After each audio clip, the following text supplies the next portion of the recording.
0 5 minuti e 20. Antioco fuori già dalla Coppa Italia, l'abbiamo detto nel primo collegamento, nel doppio confronto con il Narcao, in cui pensate che non ha segnato neanche un gol tra andata e trasferta, invece ne ha subito 2 al ritorno a Narcao. Intanto la rimessa del portiere, pallone a centrocampo guadagnato dalla Ferini, lancia in avanti, seguiamo questa azione per il numero 9 Podda del 96, vince il duello momentáneamente, chi riesce? Sì, mette il pallone al centro, pericoloso, era il numero 11 Mainas del 97 che non ha agganciato la sfera per un soffio. Adesso il Sant'Antioco che prova a spazzarlo ma non vi riesce, conclusione dal limite ad opera di Caddeo, il centrocampista, anzi il trequartista centrale, definiamolo così, di questo 4-2-3-1 del mister Franco Giordano, stile muriniano, possiamo dire, stile Real Madrid, con 2 centrocampisti centrali, 3 trequartisti e una punta, che si tratta di Foto. Siamo giunti al 31esimo quasi, il Sant'Antioco era avanti, Mazzeo cerca di arpionare la sfera, ripetiamo, Mazzeo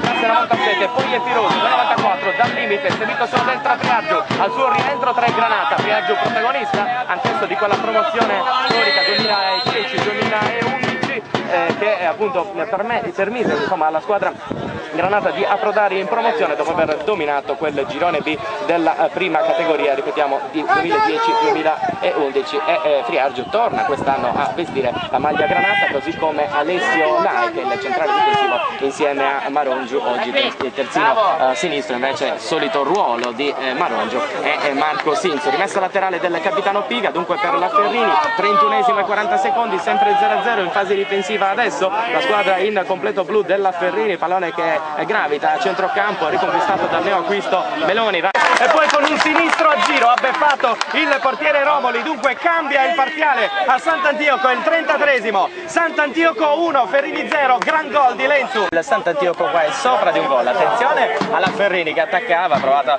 una rovesciata il numero 7 Picciao in piena area di rigore, ha portato però la Ferrini stessa la palla oltre la linea di fondo, dunque si riprenderà proprio dal fondo con il portiere Federico Cocco. 42esimo dicevamo, ma nei minuti non collegati, dopo il gol di Lenzo al 33esimo che abbiamo dato in diretta, ripetiamo ancora, gran sinistro di Davide Lenzo dal limite dell'area di rigore, pallone sotto l'incrocio dei pali, sotto la traversa, nulla da fare per il portiere Romoli, ha controllato il pallone, si è girato, gran numero davvero per il talentino di Palmas. E al 37esimo, nei minuti non collegati, dicevamo, un mani, dunque un dubbio in area di rigore della formazione della Ferrini, dunque probabile calcio di rigore non assegnato al Sant'Antioco. E adesso ancora la Ferrini che attacca sulla destra, il pallone che è controllato adesso dal portiere Cocco, il quale attende il piazzamento dei compagni prima di servirli. Abbiamo in vantaggio Sant'Antioco, attacca ancora la squadra Granata, Pirosu atterra il pallone, poi il lancio verso Friaggio, il numero 11 dal fondo, sfrutta la deviazione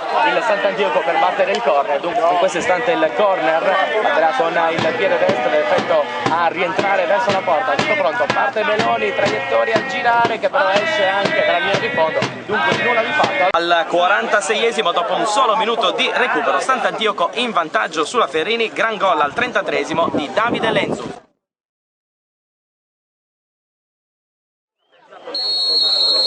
Dai ragazzi, forza! Gioca già da 32 secondi nel corso della ripresa, dunque il primo minuto si sta giocando nel corso della ripresa, 1-0 per il Sant'Antioco.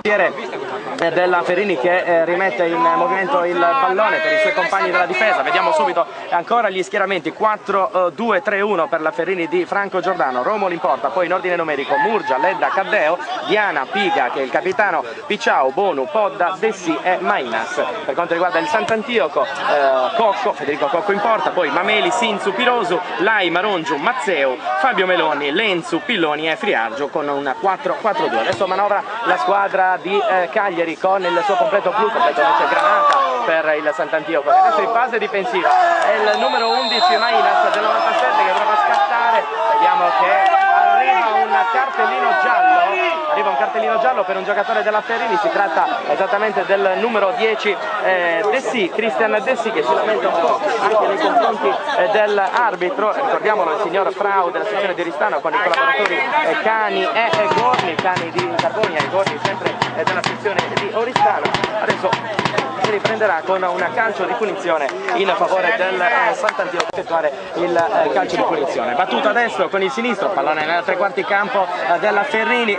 3 minuti e 35 secondi a Sant'Antioco nel corso della ripresa. Sant'Antioco 1, Ferrini 0, il gol bellissimo al 33esimo di Lenzu. Siamo qua a Sant'Antioco in campionato la prima giornata, rifissiamoci in questa stagione 2013-2014 con la difesa della Ferrini che è pronta a battere questo calcio di punizione nella propria metà campo. Battuta adesso sul settore di sinistra, è provato a intervenire il difensore esterno destro Mameli, il pallone è terminato ancora una volta fuori, ancora una rimessa per la formazione di Michele Milenti. Adesso è la formazione di Cagliari che manovra il pallone, poi ancora la Ferrini sul settore di destra, aggancia il pallone numero 10 che viene incontro allo stesso, Triangio recupera il pallone, in servizio è per Lenzo, il lancio per Pilloni, aggancia il pallone Pilloni da sinistra, punta l'avversario, il suo cross deviato, poi prova ancora a dare alla caccia del pallone lo stesso Pilloni, controllato però da Cristian Dessì all'altezza della bandierina, ancora in pressing il Sant'Antioco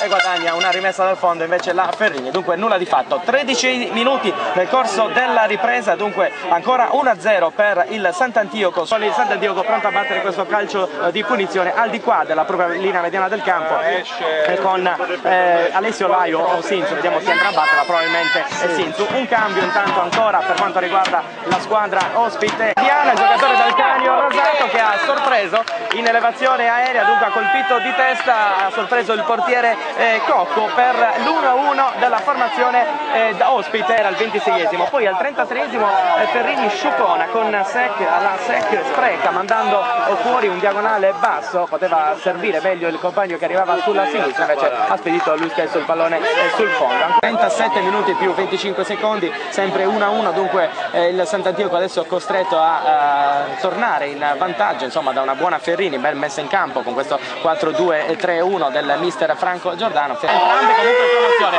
Attenzione un tanto a un tiro dal limite, insomma dalla linea di fondo, con il pallone che è terminato con la deviazione della Ferrini, oltre la linea di fondo, dunque si riprenderà con un corner. Dunque con Davide Lenzu che è intervenuto in spaccata al volo, insomma non sappiamo con quale parte del corpo abbia messo il pallone in gol, comunque 2-1 per il Sant'Antioco con la Ferrini, il raddoppio di Lenzu per la sua doppietta al 47esimo, 4 minuti di recupero, la partita si chiuderà al 49esimo, si vede ancora la prestazione, un tiro cross deviato, attenzione, palla che rimane lì, fuori gioco, il pallone è stato messo in rete di testa dal giocatore senegalese Secca, però gioco fermo perché c'era un fuorigioco evidente. Dunque 47 minuti più 30 secondi, ancora 2-1 per il Sant'Antioco sulla Ferrini. È stato espulso Bono con la maglia numero 8 alla termine della partita, quando l'arbitro aveva già fischiato la fine, l'arbitro della sezione di Oristano, esattamente Frau. Inutili le proteste, quindi il Sant'Antioco ha vinto per 2-1 con la doppietta di Lenzu per la Ferrini, il gol è stato di Diana, 2-1 in finale.